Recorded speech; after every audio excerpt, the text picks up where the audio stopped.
Hello friends, કેમ છો બધા? આઈ હોપ કે તમે બધા મજામાં જશો.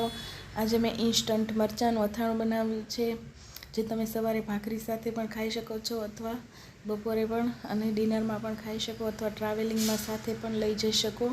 અને ફટાફટ બની જાય છે અને અઠવાડિયા સુધી સારું રહે છે. તો ચલો રેસીપી જોઈ લઈએ. અહીંયા મેં 250 ગ્રામ લીલા મરચાં લીધા છે. તમે કોઈ પણ મરચાંનો ઉપયોગ કરી શકો છો. મેં થોડા મીડિયમ તીખા આવે એવા લીધા છે. અને આપણે આ રીતે થોડી જાડી રીંગ કટ કરીશું. અને બધા જ મરચાંને આ રીતે આપણે કટ કરી લઈએ. મરચાં કટ થઈ ગયા છે. હવે આપણે એક પેનમાં 1 ટેબલસ્પૂન મેથી લઈશું, 1 ટેબલસ્પૂન આખા ધાણા, 1 ટેબલસ્પૂન જીરું, 2 ટેબલસ્પૂન વરિયાળી અને 2 ટેબલસ્પૂન રાઈ લઈશું. અને સ્લો ફ્લેમ પર એને આપણે સરસ રીતે શેકી લઈશું.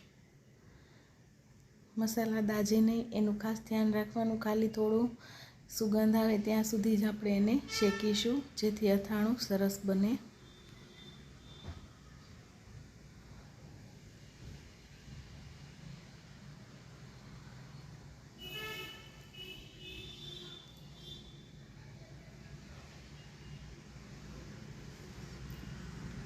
આપણા મસાલા શેકાઈ ગયા છે.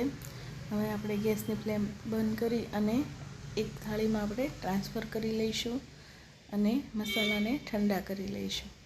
એકવાર મસાલા ઠંડા થઈ જાય એટલે આપણે એને મિક્સર જારમાં આપણે દરદરા પીસી લઈશું.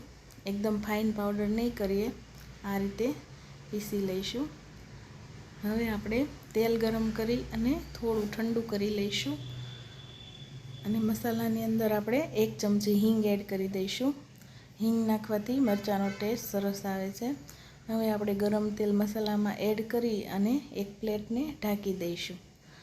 1 મિનિટ માટે ઢાંકી અને પછી આપણે સરસ રીતે મિક્સ કરી લઈશું.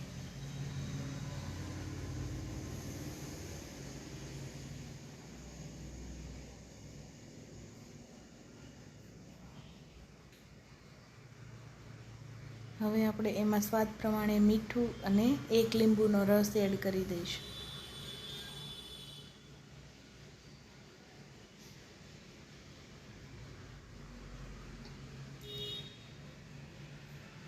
સરસ રીતે મિક્સ થઈ જાય એટલે આપણે મરચાંના ટુકડાને અંદર એડ કરી દઈશું અને સરસ રીતે મિક્સ કરી લઈશું.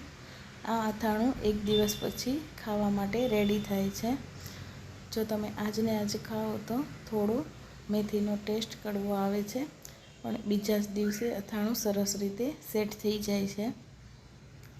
મિત્રો, તમને મારો વિડીયો ગમ્યો હોય તો લાઈક, શેર અને સબસ્ક્રાઈબ કરી દેજો.